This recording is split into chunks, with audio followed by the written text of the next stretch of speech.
ఆమెకు డబ్బు పిచ్చి, అతనికి ఆడవాళ్ల పిచ్చి. రోజుకొకరు కొత్త వాళ్ళు తన బెడ్ పై ఉండాలని అతను కోరుకుంటాడు. ఆమెమో డబ్బు కోసం అతన్ని ప్రేమించి పెళ్లి చేసుకుంది. విరుద్ధ భావాలు, తప్పుడు ఆలోచనలు జీవితాలను ఎలాంటి మలుపు తిప్పాయో చూడమంటున్నారు బెంగళూరు పోలీసులు. కుమార్, డోరిన్ భార్యాభర్తలు. డోరిన్ 20 ఏళ్ల వయసులో ఉన్నప్పుడు చాలా అందగత్తె. ఆమె తన తండ్రి ద్వారా కుమార్ని కలుసుకుంది. కుమార్ ఫైనాన్స్ వ్యాపారం చేస్తుంటాడు. అతనికి విపరీతమైన అమ్మాయిల పిచ్చి. డబ్బును ఎంతగా ప్రేమిస్తాడో అంతకంటే ఎక్కువగా మహిళలను అనుభవించాలనుకుంటాడు. అందుకోసం ఎంత డబ్బైనా ఖర్చు పెడతాడు. ఇక డోరిన్ని చూడగానే కుమార్కి బాగా నచ్చేసింది. ఎందుకంటే ఆమె హీరోయిన్లా ఉండేది. తనకు ఇంతకంటే మంచి అమ్మాయి దొరకదనుకున్నాడు. ఆమెను మొదటిసారిగా చూసినప్పుడే ఇలాంటి అందగత్తెను పెళ్లి చేసుకోవాలనుకున్నాడు. కానీ డోరిన్ అంతకంటే తెలివైంది. ముందు అతనికి చూపులతో ఎరవేసింది. ఆ తర్వాత తన వెనకాల తిప్పుకుంది. ఎందుకంటే అంత డబ్బున్న వ్యక్తిని పెళ్లి చేసుకుంటే లగ్జరీ లైఫ్ లీడ్ చేయొచ్చనేది ఆమె కన్నింగ్ ఆలోచన. అందుకే తన వెంట పడొద్దని చెబుతూనే కుమార్ని కవ్వించింది. నేను బిజీగా ఉన్నానని చెబుతూనే కుమార్ని వెంట తిప్పుకుంది. అలా 6 నెలలు కుమార్ డోరిన్ వెంట తిరిగాడు. ఆమెకు లోపల ఇష్టం ఉన్నా సరే ఒకేసారి ప్రేమకు ఓకే చెప్పొద్దనేది ఆమె భావించింది. ఈలోపు అతని బ్యాక్గ్రౌండ్ తెలుసుకుంది. 6 నెలల తర్వాత సీరియస్గా కుమార్ ఐ లవ్ యూ చెప్పగానే సరేనంది. ఆ తర్వాత సీరియస్ గానే కుమార్ని ప్రేమించడం మొదలుపెట్టింది. డోరిన్ దిగువ మధ్యతరగతి కుటుంబానికి చెందిన మహిళ. ఆమెకు డబ్బు విలువ తెలుసు. చిన్నప్పటి నుంచి కష్టాలు అనుభవించింది. ఆమెకు ఉన్న ఒకే ఒక ఆస్తి అందం. దానినే పెట్టుబడిగా వాడుకుంది. కానీ కుమార్ని నిజంగానే ప్రేమించింది. ఇక మరోవైపు తన గ్లామర్ కు డోరిన్ దొరకటమే అదృష్టం అనుకున్నాడు కుమార్. ఆ తర్వాత కుమార్ కు ఆస్తులు భారీగా ఉన్నాయని, లైఫ్ ని రిచ్ గా లీడ్ చేయొచ్చని భావించింది డోరిన్. తన తల్లిదండ్రులు వారించినా సరే కుమార్ను ప్రేమించి పెళ్లి చేసుకుంది.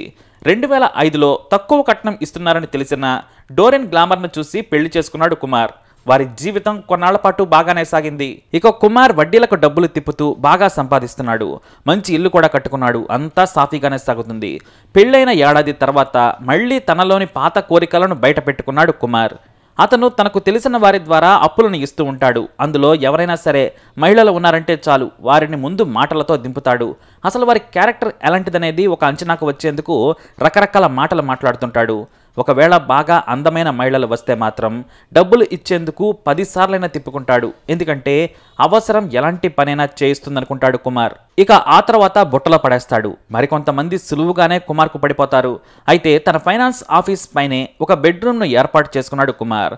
ఎవరు అందుబాటులోకి వస్తే వారిని అనుభవించేవాడు. అంతేకాదు వారి దగ్గర వడ్డీ కూడా తీసుకోకపోయేవాడు. మరికొందరికి నెలవారీ ఖర్చులకు ఇస్తూ లోపరుచుకునేవాడు కుమార్. అలా అతని శృంగారకాండ 5 ఏళ్లు బాగా నడిచింది. ఇక పెళ్లైన 5 ఏళ్ల తర్వాత కుమార్ విచ్చలవిడితనం ఆమెకు తెలిసింది. దానిపై నిలదీసింది కూడా. చాలాసార్లు ఆమె అతని ఆఫీసులో కూర్చొని ఫైనాన్స్ వ్యవహారాలు చూసుకునేది. కానీ కుమార్ దేశముద్రు. తన భార్య ఆఫీసులో ఉంటే మహిళలను తన ఇంటికి పిలిపించుకొని ఏకంగా బెడ్రూమ్లోనే ఎంజాయ్ చేసేవాడు. తాను బయట ఉన్నానని చెప్పి తన విచ్చలవిడితనాన్ని ఇంటికే మార్చేశాడు. అలా 2 నెలల తర్వాత ఆమెకు ఒక అనుమానం వచ్చింది. తాను ఆఫీస్కి రాగానే ఏదో ఒక కారణం చెప్పి బయటకు వెళ్తున్నాడని, లంచ్ టైంకి వస్తున్నాడని గ్రహించింది. కుమార్తో ఎన్నిసార్లు గొడవ పెట్టుకున్నా సరే తీరు మాత్రం మార్చుకోలేదు. అతన్ని వదిలేస్తే నష్టపోయేది కూడా ఆమె. ఎందుకంటే ఎంతో కొంత డబ్బులిచ్చి వదిలించుకునేందుకు కుమార్ రెడీ అయ్యాడు. 20 ఏళ్ల వయసున్న అందమైన మహిళలు వస్తుంటే ఇక 30 ఏళ్లకు పైనున్న భార్య ఎందుకు నచ్చుతుంది? అదే డోరిన్కు అర్థమైంది. కోట్ల ఆస్తిని వదులుకోవద్దనుకుంది. కానీ ఏమీ చేయలేని పరిస్థితి. ఆ తర్వాత వాడి చావు వాడు చస్తాడని చాలాసార్లు వదిలేసింది. కానీ 2012 నుంచి కుమార్ ట్రెండ్ మార్చాడు. తన ఫైనాన్స్ ఆఫీస్ను సడన్ గా ఆ బిల్డింగ్ యజమాని ఖాళీ చేయించాడు. రెనోవేట్ చేయిస్తున్నానని కనీసం 6 నెలల సమయం పడుతుందని చెప్పడంతో కుమార్ తన ఫైనాన్స్ ఆఫీస్ను తీసేసి తన ఇంటికి మార్చుకున్నాడు. ఇంటి దగ్గరే హాల్కు ఆనుకున్న విశాలమైన రూమ్లో ఫైనాన్స్ ఆఫీస్ పెట్టాడు. అయితే ఇంటికి వచ్చిన తర్వాత తన భయానికి కుమార్ మారుతాడనుకుంది. కానీ కుమార్ కామపిచ్చోడు. ఏకంగా ఇంట్లోనే ఆడవారిని తీసుకుని వచ్చేవాడు. ఆమె ముందే బెడ్రూమ్లోకి తీసుకెళ్లి పరాయి మహిళలతో శృంగారం నడపడం మొదలుపెట్టాడు. దీంతో ఆమె 2 సార్లు సదరు మహిళలను తిట్టింది. దీంతో డోరిన్ పై చేయి కూడా చేసుకున్నాడు. ఉంటే ఇంట్లో ఉండు, లేకుంటే లేదు, నా విషయంలో వేలు పెట్టద్దని వెటకారం చేసేవాడు. ఇక తన కళ్ల ముందే ప్రతిరోజు ఎవరో ఒక మహిళ వచ్చేది. ఫైనాన్స్ తీసుకున్న తర్వాత వడ్డీలు ఇవ్వలేక కొంతమంది, అసలు కూడా చెల్లించక ఇంకొంతమంది వచ్చేవారు. ఇక మరికొంతమంది అందమైన స్త్రీలు కూడా కుమార్ దగ్గర డబ్బులకు ఆశపడి వచ్చేవారు. అలా డోరిన్ బయట నరకం అనుభవిస్తుంటే కుమార్ మాత్రం రోజుకో మహిళతో శృంగారం నడుపుతూ ఎంజాయ్ చేసేవాడు. కుమార్ను తిట్టగానే బయటకు వచ్చి వేటకారమాడేవాడు. ఆ అమ్మాయి ఫిగర్ చూసావా ఎలా ఉందో, ఒకసారి చూడు చూడు అంటూ ఫోటోలు కూడా చూపించేవాడు. నీ నడుం చూసుకో ఎలా ఉందో, ఎక్సర్సైజ్ చేయడం కూడా రాదు అంటూ వెటకారాలాడేవాడు. అతిగా మాట్లాడుతూ బూతులు తిడుతూ కొట్టేవాడు. దీంతో డోరిన్ కు కుమార్ మీద అసహ్యం వేసింది. కుమార్ను వదిలించుకోవడం ఇష్టం లేదు, కానీ కుమార్నే లేకుండా చేస్తే కోట్ల ఆస్తి నాకే చెందుతుందనుకుంది. కారు బంగళాతో పాటు విలువైన ఫ్లాట్లు భూములు ఉన్నాయి. ఇంత వదిలేయడం ఎందుకు, కుమార్నే చంపేస్తే నాకే అన్నీ దక్కుతాయనుకుంది.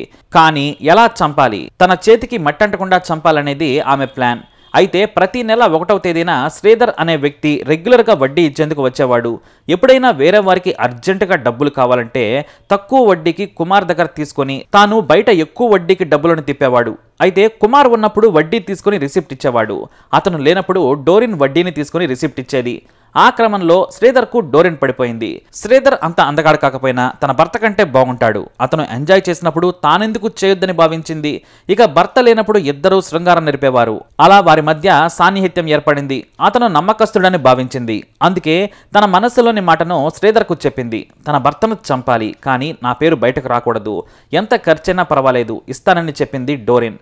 తనకు ఓ ఫ్రెండ్ ఉన్నాడు, అతనికి క్రిమినల్ బ్యాక్గ్రౌండ్ ఉంది, అడిగి చూస్తానని చెప్పాడు శ్రీధర్.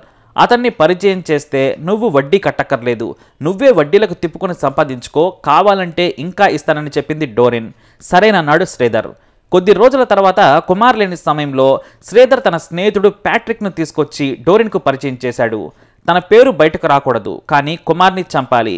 ఏం చేస్తారో నాకు తెలియదు, నాకు మీరు ఫోన్లు చేయకూడదు, కావాలంటే డైరెక్ట్గా వచ్చి కలవండి అని చెప్పింది. ప్యాట్రిక్ ఇంటి దగ్గర కాపు కాసి కుమార్ లేని సమయంలో డోరిన్ దగ్గరకు వెళ్లేవాడు. అలా వారిద్దరి మధ్య కూడా అక్రమ బంధం ఏర్పడింది. పైగా ప్యాట్రిక్ చాలా యంగ్, పెళ్లి కూడా కాలేదు. దీంతో డోరిన్ అతనితో ఎంజాయ్ చేయడం మొదలుపెట్టింది. కుమార్ను తొందరగా చంపేయాలని కోరింది. అయితే కొంత ఖర్చు అవుతుంది, నా స్నేహితులున్నారు, వారితో కలిసి చంపుతానన్నాడు ప్యాట్రిక్. ఎంత అవుతుంది అంటే 25 లక్షలు అన్నాడు. నేను 30 లక్షలు ఇస్తాను, వాడిని చంపేయి, ఆ తర్వాత మనిద్దరం ఎంజాయ్ చేద్దాం.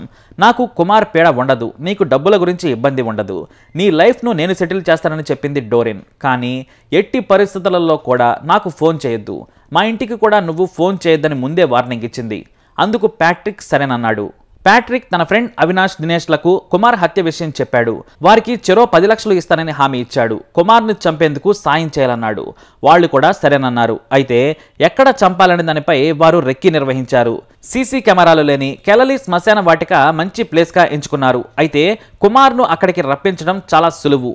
ఆడవారితో ఫోన్ చేయిస్తే చాలు, కాకితో కబురు పెట్టినా సరే కుమార్ పరిగెత్తుకుని వచ్చేస్తాడు. అందుకోసం క్లారా అనే మహిళ సాయం తీసుకున్నాడు ప్యాట్రిక్.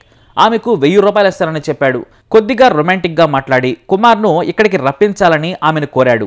ఆమె ఎలా మాట్లాడాలో, ఏం మాట్లాడాలో కూడా సిద్ధం చేశాడు ప్యాట్రిక్. 2017 ఏప్రిల్ 6న మధ్యాహ్నం 1 గంటకు క్లారా కుమార్కు ఫోన్ చేసింది. తన పేరు క్లారా అని, నేను కెలలి శ్మశాన వాటిక దగ్గర ఉంటానని, 10,000 కావాలి, నేను మీ దగ్గరకు రాలేను, మీరు డబ్బులు ఇస్తే మీకు ఏం కావాలన్నా ఇస్తాను, మీకు ఏం కావాలో నాకు తెలుసంటూ కాస్తంత అర్థమయ్యేలా మాట్లాడింది.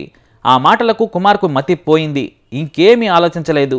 ఎన్ని గంటలకు రమ్మంటావని కుమార్ ఆమెను అడిగాడు. 4 గంటలకు శ్మశాన వాటికకు ఆనుకొని ఉన్న గోడ దగ్గరకు రా, మా ఇంట్లో ఎవరూ లేరని స్వీట్ వాయిస్తో చెప్పింది. క్షణం కూడా ఆలస్యం చేయకుండా నేను వచ్చేస్తానన్నాడు. సరేనని షార్ప్గా 4 గంటలకు కుమార్ తన బైక్పై అక్కడకు చేరుకున్నాడు. ఇంకేముంది, అక్కడే కాపు కాస్తున్న ప్యాట్రిక్, అవినాష్, దినేష్లు వేట కొడవలతో కుమార్ను మెరుపు వేగంతో నరికి చంపి పారిపోయారు. ఇక ఆ తర్వాత పోలీసులు రంగంలోకి దిగారు. కుమార్కి ఫైనాన్స్ వ్యాపారం ఉంది కాబట్టి ఎవరో శత్రువులు చంపి ఉంటారని భావించారు. అతను అప్పులిచ్చిన వారిని ఎంక్వైరీ చేస్తున్నారు. ఈలోపు ఏడుస్తూ డోరిన్ తెగ నటించేసి అంత్యక్రియలు కూడా పూర్తి చేసింది. ఇంట్లో తనను అడిగేవారే లేరనుకుంది. కానీ ప్యాట్రిక్ సిల్లీ మిస్టేక్ చేశాడు. అదే క్లారాతో ఫోన్ చేయించటం. కుమార్కు వచ్చిన లాస్ట్ కాల్ ఆధారంగా మరో పోలీస్ టీం విచారణ మొదలుపెట్టింది. క్లారాను స్టేషన్కు పిలిచి విచారించారు.